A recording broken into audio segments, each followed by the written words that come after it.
दोस्तों, जब हम किसी प्रकार के कार्य को करते हैं तो दो प्रकार के लोग हमारा विरोध करते हैं। एक तो शैतान है और दूसरा अपने अंदर के लोग। हम कैसे इनका सामना कर सकते हैं जब शैतान हमारा विरोध करता है या कुछ लोगों को हमारे विरोध में उपयोग करता है? बाइबल इस विषय में बहुत ही स्पष्ट रीति से हमारी सहायता कर सकती है। क्या आप उन भेद की बातों को जानना चाहते हैं कि कैसे आप शैतान के विरोधों का सामना कर सकते हैं और उसका प्रभाव आप हटा सकते हैं? तो मेरे साथ इस अध्ययन में अभी शामिल हो जाएं।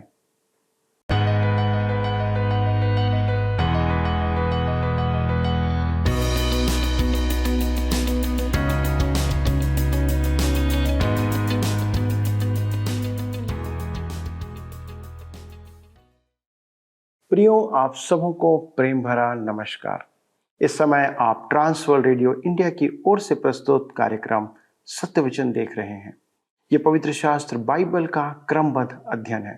परमेश्वर मानव समाज के साथ विभिन्न माध्यमों से पुरातन काल से वार्तालाप करते आ रहा है कि वह अपनी बातों को उन पर अर्थात मुझ पर और आप पर प्रकट करे। बाइबल के अंदर इब्रानियों की पत्री उसके पहले अध्याय के पहले 3 पद में इस प्रकार लिखा है। पूर्व युगों में परमेश्वर ने बाप दादों से थोड़ा थोड़ा करके और भांति भांति से भविष्यवक्ताओं के द्वारा बातें करके इन दिनों के या इन अंत के दिनों में हमसे पुत्र के द्वारा बातें की, जिसे उसने सारी वस्तुओं का वारिस ठहराया और उसी के द्वारा उसने सारी सृष्टि को रचा।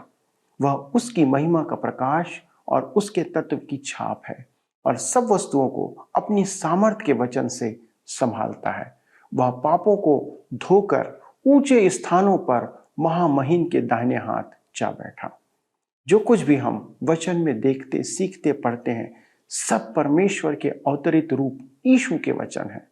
जो यीशु हमारे मध्य में रहा, वह स्वयं परमेश्वर है। उसने अपने भक्त जनों के द्वारा से अपने निर्देशों को अंकित कर दिया और इस समय हम नहम्याह द्वारा अंकित परमेश्वर के वचन का अवलोकन कर रहे हैं ताकि उसकी विधियों को जान सके। इसलिए आप इस समय मेरे साथ नहम्याह की पुस्तक उसका 5वां अध्याय निकाल लें ताकि हम अपने अध्ययन को आरंभ करें। प्रिय मित्रों, पिछले अध्ययन में हमने बाहरी विरोध के प्रति नहम्याह की प्रतिक्रिया को देखा था। आज हम अपने अध्ययन को अध्याय 5 से आरंभ करेंगे, जिसका विषय है आंतरिक विरोध के प्रति नहम्याह की प्रतिक्रिया। यरूशलेम की शहरपनाह के पुनर्निर्माण के महत्वपूर्ण कार्य में नहम्याह को अनेक विरोधों का सामना करना पड़ा था। शैतान बहुत चतुर है। पहले तो बैरियों ने उनका ठट्ठा किया, तदुपरांत उन्होंने उनका उपहास किया और अंत में खुलकर उनका विरोध किया। इस बार विरोध इतना प्रबल था कि उन्हें एक हाथ में कन्नी और एक हाथ में तलवार लेकर काम करना पड़ा था। नहम्याह और उसके साथी काम में इतने अधिक व्यस्त हो गए थे कि वे अपने वस्त्र तभी बदलते थे जब वे स्नान करने जाते थे। अब हम देखेंगे कि विरोध भीतर से भी आ रहा था। यही वह स्थान है जहां बैरी अपना घातक वार करता है। कलीसिया के इतिहास में देखने को मिलता है कि जब सताव द्वारा शैतान कलीसिया को नष्ट नहीं कर पाया, तब उसने कलीसिया की सदस्यता ले ली। शैतान ने यहूदियों को निराश तो कर ही दिया था, अब उसका दूसरा चरण था उनमें फूट डालना। आइए हम पढ़ते हैं नहम्याह के पुस्तक 5 अध्याय उसके 1 से 4 पद। लिखा है, तब लोग और उनकी स्त्रियों की ओर से उनके भाई यहूदियों के विरुद्ध बड़ी चिल्लाहट मची। कुछ तो कहते थे, हम अपने बेटे बेटियों समेत बहुत प्राणी हैं, इसलिए हमें अन्न मिलना चाहिए कि उसे खाकर जीवित रहें। कुछ कहते थे, हम अपने अपने खेतों, दाख की बारियों और घरों को महंगी के कारण बंधक रखते हैं कि हमें अन्न मिले। फिर कुछ यह कहते हैं, हमने राजा के कर के लिए अपने अपने खेतों और दाख की बारियों पर रुपया उधार लिया। मेरे मित्रों, मानवीय स्वभाव बदलना नहीं है। आज हम इलेक्ट्रॉनिक प्रौद्योगिकी, यांत्रिकी और अंतरिक्ष के युग में वास कर रहे हैं, परंतु समस्या वैसी ही है जैसे नहम्याह के युग में थी। मेरे विचार में तकनीकी साधन हमारी समस्याओं को बढ़ा ही रहे हैं, वरन उन्हें कटीली और असाध्य बना रहे हैं, क्योंकि यहूदी शहरपनाह बनाने में इतना अधिक व्यस्त थे कि उन्हें अपने कार्यों के लिए समय नहीं मिलता था। उन्हें अपने परिवारों के लिए खाद्य पदार्थ खरीदने होते थे, जिसके लिए उन्हें अपनी संपदा बंधक रखनी पड़ती थी। कुछ ने तो कर भुगतान के निमित्त अपनी संपदा बंधक रख दी थी। उस युग में कर का बोझ बहुत भारी था। वे अपने भाइयों से पैसा उधार ले रहे थे। नहम्याह 5 अध्याय के 5 पद में आगे लिखा है, परंतु हमारा और हमारे भाइयों का शरीर और हमारे और उनके बच्चे एक ही समान हैं, तो भी हम अपने बेटे बेटियों को दास बनाते हैं, वरन हमारी कोई कोई बेटी दासी भी हो चुकी है और हमारा कुछ बस नहीं चलता, क्योंकि हमारे खेत और दाख की बारियां दूसरों के हाथ पड़ी हैं। यह समस्या धीरे धीरे बढ़ती जा रही थी, परंतु नहम्याह को इसका ज्ञान नहीं था। वे यरूशलेम की शहरपनाह का पुनः निर्माण करना चाहते थे, अतः उन्होंने गुप्त रीति से अपनी संपदा अपने भाइयों के पास बंधक रख दी थी। उनमें से कुछ सफल व्यापारी भी थे। जब तक उनमें मजबूत प्रेम एवं सामंजस्य था, बैरी बाहर से उन्हें हानि नहीं पहुंचा पाया, परंतु अब उनमें आपस में ही फूट पड़ गई थी। आपको स्मरण होगा कि आरंभिक कलीसिया में भी यही समस्या थी। हनन्याह और सफीरा ने अपने भाइयों के साथ छल करने का विचार किया और परमेश्वर ने उन्हें तत्कालिक मृत्युदंड दिया। उनका धोखा धन संबंधित था। मैं नहीं जानता कि पैसा क्यों ऐसी बड़ी परीक्षा है, परंतु वह है। मैं एक ऐसी कलीसिया को भली भांति जानता हूं, बहुत समय से पैसों का ब्यौरा गलत दे रही है। एक पुरानी कहावत है, आंकड़े झूठ नहीं बोलते, परंतु झूठे लोग पकड़े जाते हैं। यह आज भी सच है। मेरे मित्रों, आर्थिक लेखा विवरण ऐसा बनाया जा सकता है कि बहुत अच्छा दिखे, परंतु उसमें संपूर्ण सत्य प्रकट नहीं किया जाता है। आज अनेक कलीसिया में ऐसा ही हो रहा है। यह कलीसिया में शैतान का प्रवेश द्वार है। मैंने सदा यही देखा है। नहम्याह को ऐसी समस्या का समाधान करना पड़ा था। धर्मशास्त्र में हमारे लिए बहुत अच्छा परामर्श दिया गया है। फिलिपियों की पत्री 1 अध्याय उसके 27 और 28 पद में लिखा है, केवल इतना करो कि तुम्हारा चाल चलन मसीह के सुसमाचार के योग्य हो, कि चाहे मैं आकर तुम्हें देखूं चाहे न भी आऊं, तुम्हारे विषय में यही सुनो कि तुम एक ही आत्मा में स्थिर हो और एक चित्त होकर सुसमाचार के विश्वास के लिए परिश्रम करते रहते हो और किसी बात में विरोधियों से भय नहीं खाते। यह उनके लिए विनाश का स्पष्ट चिन्ह है, परंतु तुम्हारे लिए उद्धार का, और यह परमेश्वर की ओर से है। यहाँ पौलुस के कहने का अर्थ यह है, आपस में मेल रखो, अपने व्यवहार में सत्यनिष्ठ बने रहो, किसी के बारे में बात का बतंगड़ मत बनाओ और अपने भाई को नीचा मत दिखाओ। सदा सत्य बोलो, सच बोलने से मेल बढ़ता है। वृद्ध याकूब, जो अत्यधिक व्यवहारिक था, कहता है याकूब की पत्री 3 अध्याय के 16 पद में, क्योंकि जहां डाह और विरोध होता है, वहां बखेड़ा और हर प्रकार का दुष्कर्म भी होता है। हनन्याह और सफीरा के साथ ऐसा ही हुआ था। उन्होंने कलीसिया के साथ अपने संबंधों में झूठ को स्थान दिया और अव्यवस्था उत्पन्न की। नहम्याह के युग में कुछ यहूदियों ने पैसा उधार लिया और जब वे उधार चुका ना पाए, तब उन्हें अपने पुत्र पुत्री को दासत्व में देना पड़ा। यद्यपि यह अल्पकालिक था, परंतु कुछ के लिए जीवन का नाश करने को बहुत था। पैसा उधार लेने पर उन्हें ब्याज देना पड़ता था। आज के व्यापार जगत में ब्याज का काम विधि सम्मत माना जाता है, परंतु इस्राएल के वंशजों में यह अनुचित काम था। परमेश्वर का आदेश था कि इस्राएली अपने भाई से ब्याज ना लें। मेरे मित्रों, अब तक तो नहम्याह शांत था। वह अपने लोगों का साथ दे रहा था और सहनशील था, परंतु अब वह कुपित होता है। आइए पढ़ें नहम्याह 5 अध्याय के 6 पद। यह चिल्लाहट और ये बातें सुनकर मैं बहुत क्रोधित हुआ। अब वह कुपित ही नहीं, बहुत क्रोधित था। नहम्याह 5 अध्याय के 7 पद में लिखा है, तब अपने मन में सोच विचार करके मैंने रईसों और हाकिमों को घुड़क कर कहा, तुम अपने अपने भाई से ब्याज लेते हो। तब मैंने उनके विरुद्ध एक बड़ी सभा की। ध्यान दीजिएगा, तब अपने मन में सोच विचार करके अब निर्णय लेना उसी का काम था। अतः उसने समस्या पर विचार किया। नेहमिया 5 अध्याय के 8 में लिखा है, और मैंने उनसे कहा, हम लोगों ने तो अपने शक्ति भर अपने यहूदी भाइयों को जो अन्य जातियों के हाथ बिक गए थे दाम देकर छुड़ाया है। फिर क्या तुम अपने भाइयों को बेचोगे? क्या वे हमारे हाथ बिकेंगे? तब वे चुप रहे और कुछ न कह सके। नहम्याह ने रईसों और हाकिमों को सबके सामने झिड़का। गलत करने वालों का उसने समुदाय में पर्दाफाश किया। ऐसी स्थिति में यही किया जाना चाहिए, यह उचित है। कलीसिया को चेतावनी भी देना आवश्यक है। यदि उनके मध्य ऐसे लोग हैं जो व्यवहार में सत्यनिष्ठ नहीं और अधर्म का काम करते हैं, बुराई को सबके सामने लाना चाहिए। नेहम्याह ने अपने भाइयों के मध्य गलत काम करने वालों को सबके सामने रखा। लोग प्रायः कहते हैं आपको क्रोध नहीं करना चाहिए, परंतु इफिसियों की पत्री 4 अध्याय उसके 26 पद में पौलुस कहता है, क्रोध तो करो पर पाप मत करो। जी हाँ, आपके क्रोध करने का कारण ही मुख्य आधार है। यदि आप स्वार्थ के कारण क्रोध करते हैं तो यह अनुचित है। यदि आप परमेश्वर के काम, परमेश्वर की महिमा और परमेश्वर के नाम के अपमान के कारण क्रोध करते हैं तो वह पाप रहित क्रोध है। नहम्याह पाप के अनावरण के संबंध में शांत नहीं बैठा। वह निष्क्रिय नहीं था। वह चुप रहकर स्वीकार नहीं कर रहा था। उसने खुलकर निंदा की। मेरे मित्रों, कलीसिया में अनुचित बात देखकर हमें धर्मी क्रोध करना चाहिए। हमें अनिष्टकारी को स्वीकार नहीं करना है।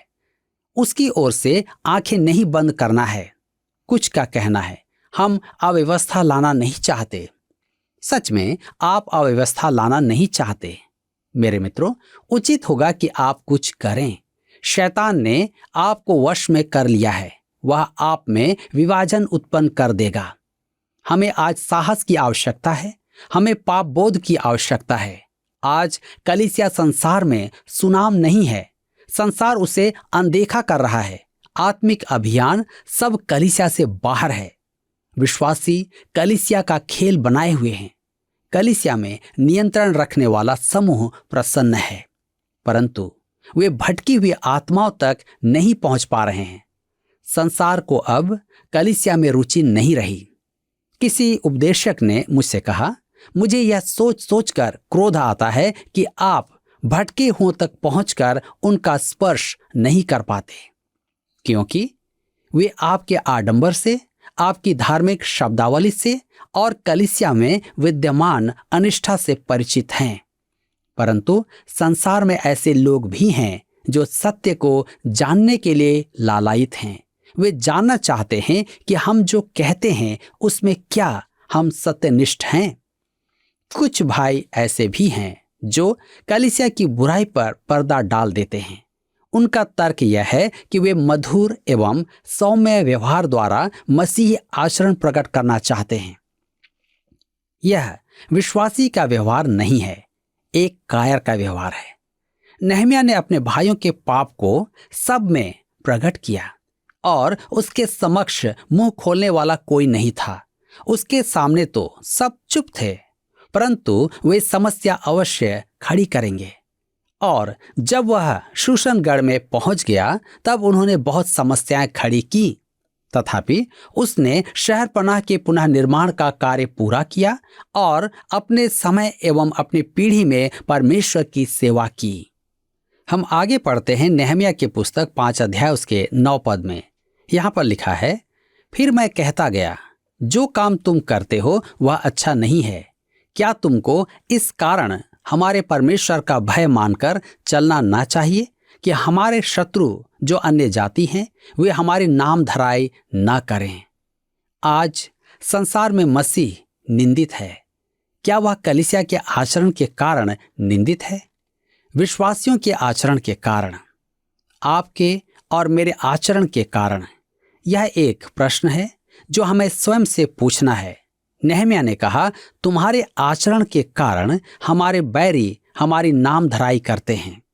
तब नेहम्याह 5 अध्याय के 10 पद में लिखा है, मैं भी और मेरे भाई और सेवक उनको रुपया और अनाज उधार देते हैं, परंतु हम इसका ब्याज छोड़ दें। नेहम्याह ने कहा, मैं तो ऐसी नौकरी पर था जहां मैं पैसा कमा रहा था। यह नेहम्याह की अग्नि परीक्षा थी। उसने अपने पद को लाभ का कारण नहीं बनाया। आज हमारे समाज में पहुंच वाला मनुष्य पैसे का भूखा है। अनेक जन पैसे को परमेश्वर से बड़ा समझते हैं। आप एक पैसे के सिक्के को अपनी आंख के अत्यधिक निकट रखें तो सूरज भी छिप जाएगा। अनेक मनुष्य संसार को ऐसे ही देखते हैं। नेहम्याह 5 अध्याय के 11 पद में आगे लिखा हुआ है, आज ही उनको उनके खेत और दाख और जैतून की बारियां और घर फेर दो, और जो रुपया, अन्न, नया दाख मधु और टटका तेल तुम उनसे ले लेते हो, उसका 100वां भाग फेर दो। ध्यान दीजिए, नेहम्याह ने रईसों से कहा कि उन्होंने जो भी लिया है लौटा दें और ब्याज न लें। नेहम्याह 5 के 12 में लिखा हुआ है, उन्होंने कहा, हम उन्हें फेर देंगे और उनसे कुछ न लेंगे, जैसा तू कहता है वैसा ही हम करेंगे। तब मैंने याजकों को बुलाकर उन लोगों को यह शपथ खिलाई कि वे इसी वचन के अनुसार करेंगे। मेरे मित्रों, मुझे नेहम्याह से प्रेम है। वह कहता है, मैं तुम्हारी बातों पर भरोसा नहीं करता, अतः याजकों के समक्ष शपथ खाओ। मैंने अपनी सेवकाई में जो सबसे बड़ी भूल की वह थी कुछ विश्वासियों पर भरोसा करना। मैं कहना तो नहीं चाहता, परंतु यह मेरा अनुभव है। एक विश्वासी का वचन विश्वास योग्य होना चाहिए। मुझे एक विशिष्ट व्यापारी ने कहा, वह ईमानदार व्यक्ति था। मैं अब ऐसे स्थान पर आ गया हूं कि मैं विश्वासियों के साथ व्यापारिक संबंध रखना ही नहीं चाहता। इससे तो अच्छा है कि मैं किसी सांसारिक मनुष्य के साथ व्यापार करूं, क्योंकि मैं उससे सावधान रहता हूं। विश्वासियों को मैं ईमानदार मानकर चलता हूं, परंतु ऐसा होता नहीं है। जी हां, नेहम्याह व्यावहारिक था। उसने कहा, ठीक है, तुमने जो कुछ लिया है उसे लौटाने के लिए तैयार हो, परंतु तुम्हें याजकों के समक्ष शपथ पत्र पर हस्ताक्षर करने होंगे।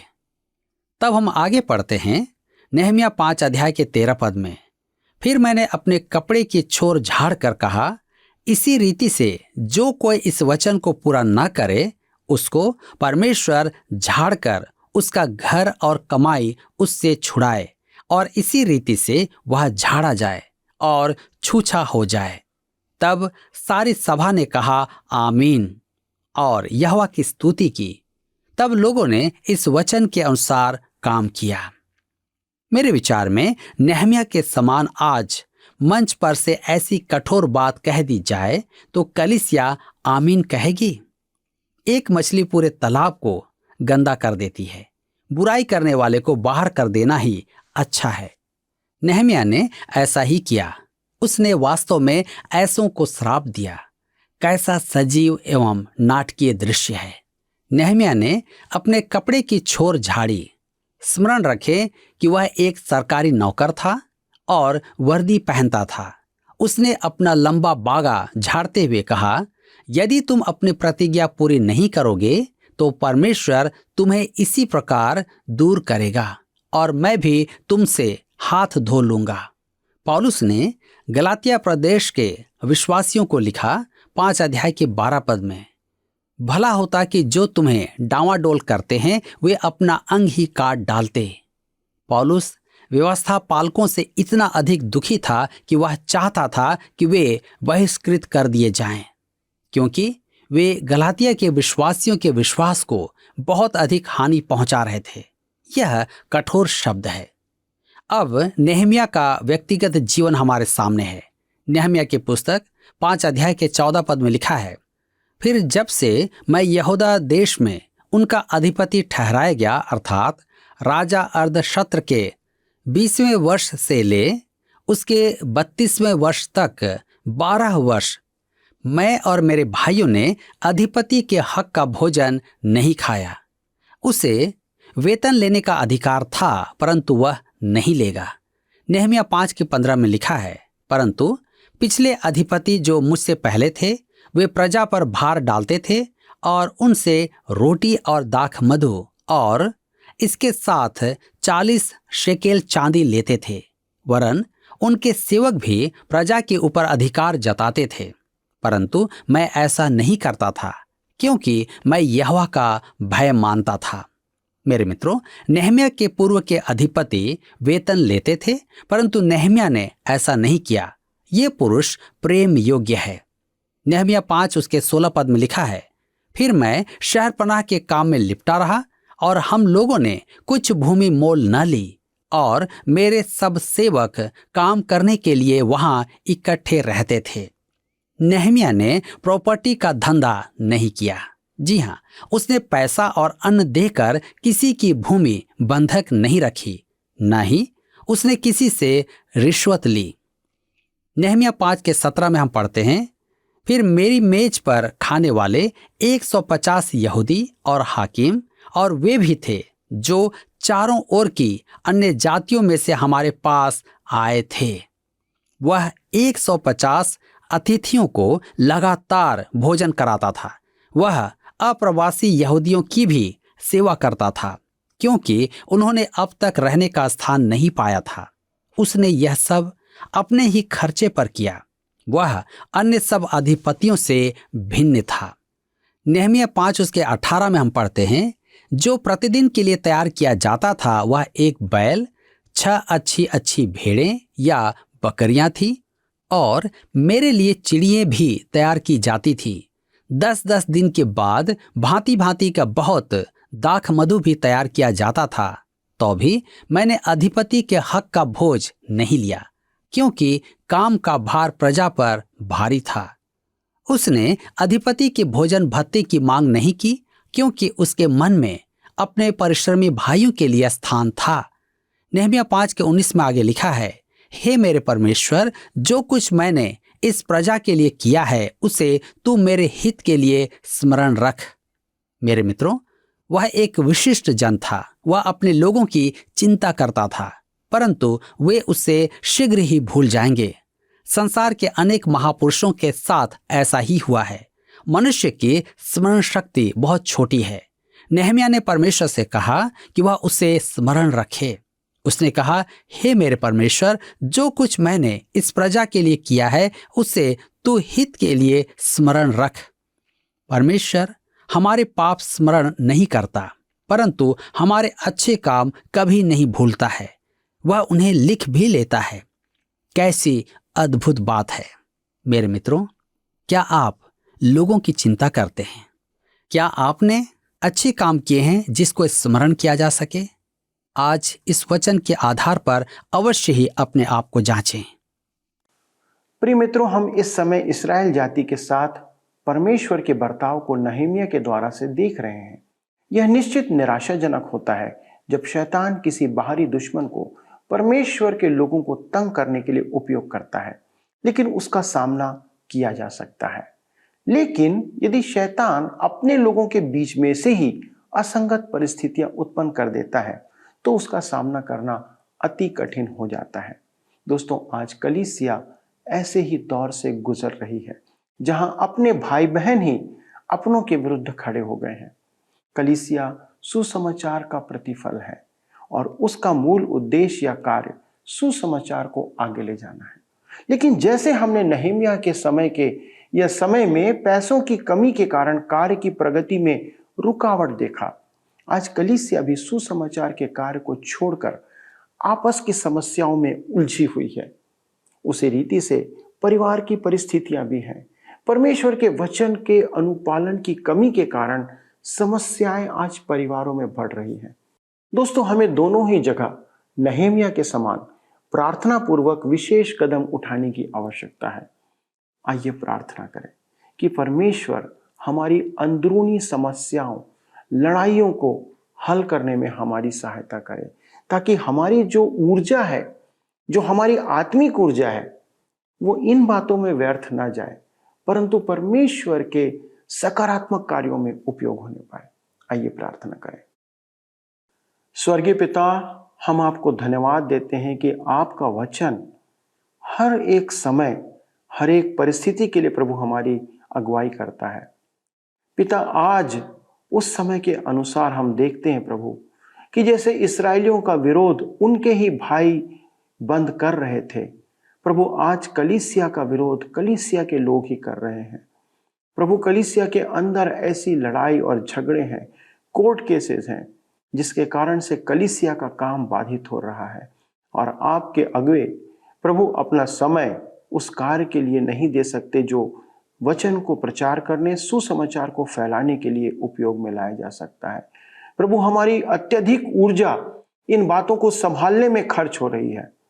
आज आपसे विनती करते प्रभु, हमारी हर एक कलीसिया के लिए प्रभु, जहां पे ऐसे कोर्ट केसेस हैं, मनमुटाव हैं, समस्याएं हैं, चाहे वो कलीसिया के अंदर हो चाहे परिवार के अंदर हो, प्रभु हर स्थान पर प्रभु हमारी विनती है प्रभु, इन उलझनों को दूर करें और प्रभु आप एक हल निकालें, क्योंकि आप हल करने वाले परमेश्वर हैं।